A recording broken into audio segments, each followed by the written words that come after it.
something really annoying just happened there.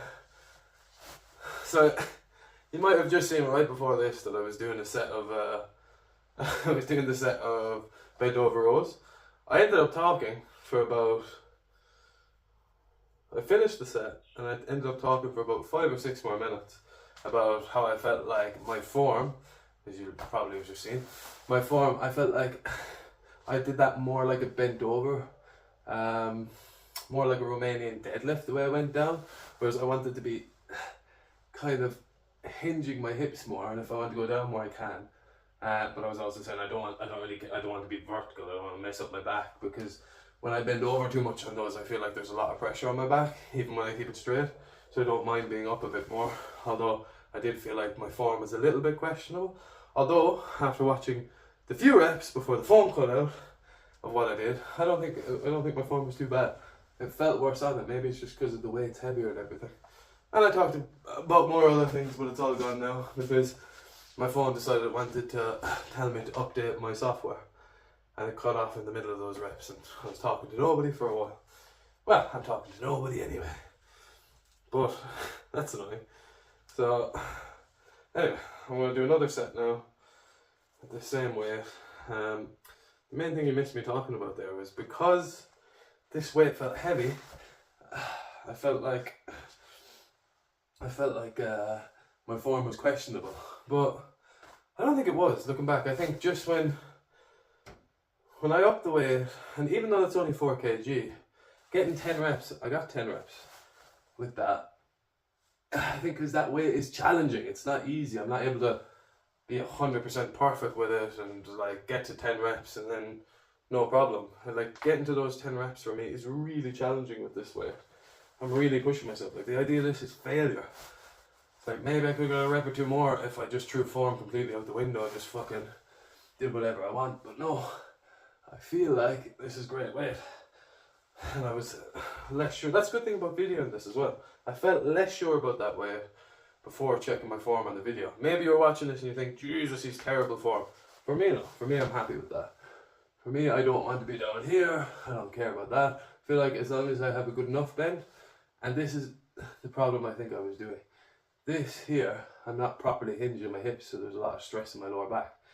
If I hinge properly and kind of squat down into myself, I feel like it's much better. Oof, doing that now, messing around too much is starting to put a bit of stress in my lower back. So yeah, that's where we're at. I'm going to do this set now. Last set of heavy dumbbell barbell bent over rows, and we go. Okay.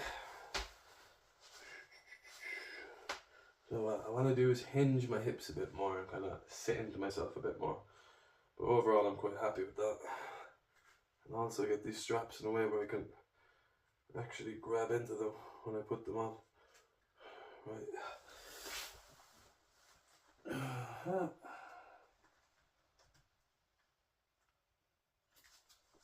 Hopefully, yes sir.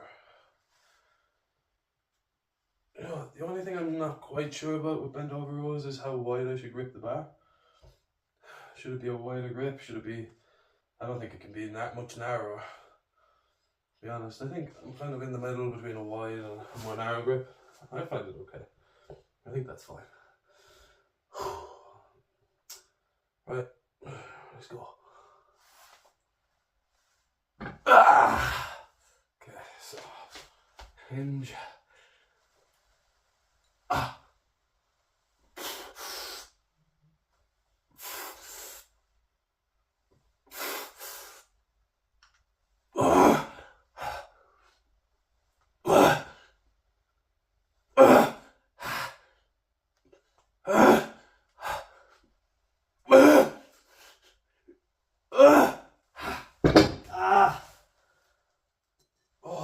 Fuck, I didn't. Jesus, 9. Okay. Whew. It's another case of where I feel it's where I feel the danger with going to failure, and what I keep talking about finding a balance between going to failure and form, I definitely could have pushed another rep there. But as I was doing the 9th rep, I felt myself compensating to, if I was going to do another rep, I already felt my back kind of going to try to compensate to get that extra rep, so I stopped. Because especially on a movement where you're doing such heavy weight, like I'm 89 kg, I weigh 87 this morning. This is 2 kg more than my entire body weight. So I don't know, I think on these type of movements you have to be kind of careful. You see it with people who do heavy, when they do heavy movements like a flat bench press, this, deadlifts, where they just try to eke out an extra rep or a little bit of weight where they shouldn't have maybe gone for, they end up injuring themselves. So I think it's important in situations like that to go, stop. So if you want to say that's not true failure, but I know that I'm really pushing myself there. And that for me is failure, because I can't maintain that. I wouldn't say it's not perfect form, but I can't maintain that level of form to keep going. And I'm wrecked after that, to be honest. Anyway, I'm gonna get these weights on for the dumbbell row. I'm gonna re-rack this weight as well. Set up one of these dumbbells with 36 kg and see if I can maintain what I did last week or improve on that. Either way, going up the weight on these and trying to maintain the form was another difficult kind of thing to balance. And when I did the rows, the one-arm dumbbell rows last week, I did them on the bench for the first time, because usually I do them to the side of the bench. I think I'm going to go back to the side of the bench. Been doing it like that for a long time now, and I feel more comfortable. I don't think it really matters, to be honest, but I don't know, when going to a heavier weight, I don't think it makes too much sense to change too many things, especially for something like that when I feel like you get the same out of both sides. So yeah, I'm going to go do that now. Okay, so my playlist didn't work out, so I just switched to Kendrick Lamar. I like Kendrick Lamar when I'm working out, man. Right, what's the plan?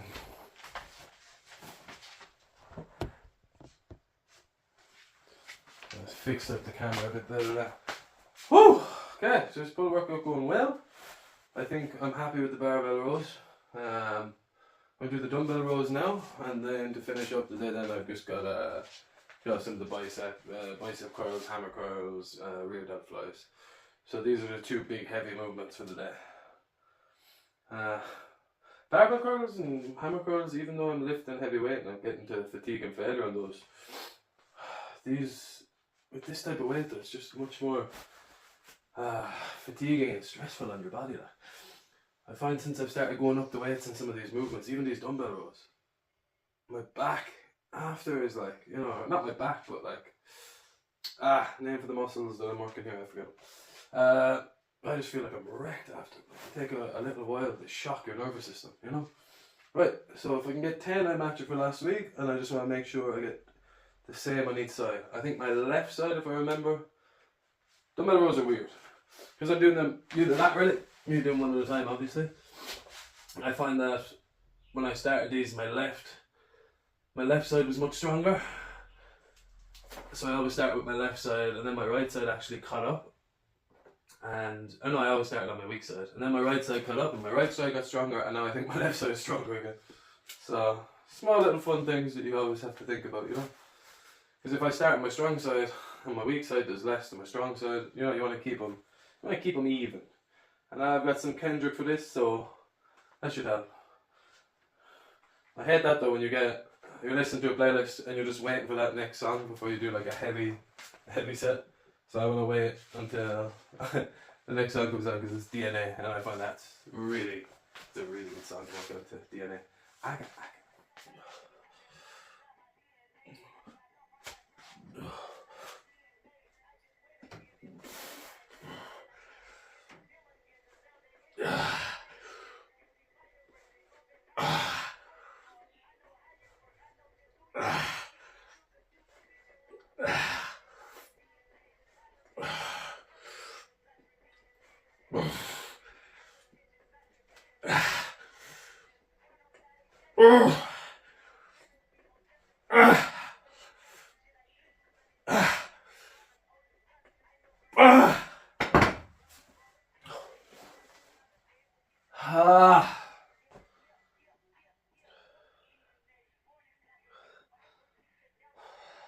Fuck. Just making sure I don't feel anything on my shoulder there. I'm not sure if I was using a bit too much biceps there. Maybe a bit of a wider stance, I think. But yeah, I think it was alright. Oh. I forget how many I got. Did I get 12? I think I got 12. I think so. That felt easier than last week. It felt much easier than last week. Good sign. Let's see what the left side is now. Maybe my left side was weaker, because that 12 seemed alright.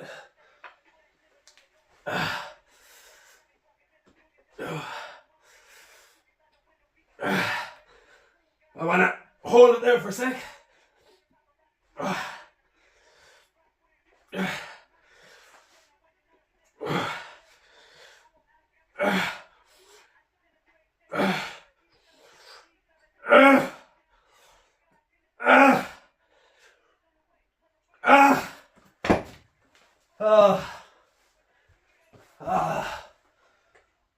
Oh, fuck, man. That is last 3 to 4 reps. Really tough. Last 2 then are just horrible. Ooh. This is one of my favourite movements though. I do really like a dumbbell row. Oh, I love doing that after, you feel so light.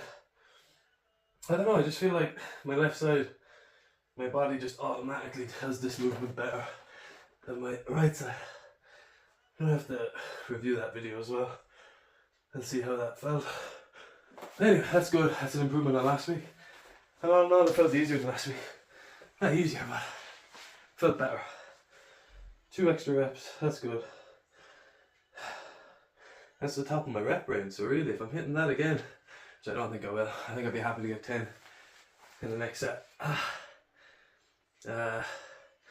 Yeah, 1 more set of this, and then I'll go into the kind of lighter weight movements. Anyway, probably going to leave it there. I might throw up the set each of the last 3 exercises so you see what I'm doing. So far so good. I think we're on episode 13 of this road to 15% body fat. Yesterday I actually did a 24-hour fast again. I find the fast very easy. Finding to do it a day fast, fine, no problem.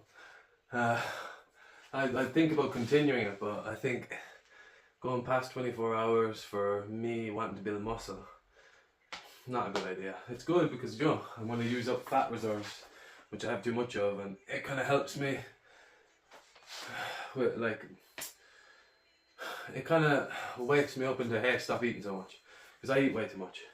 And when I have these 24-hour fast, what it does is it just lessens my appetite. Smaller meal fills me more, whereas when I don't do that, I've just got such bad discipline for eating.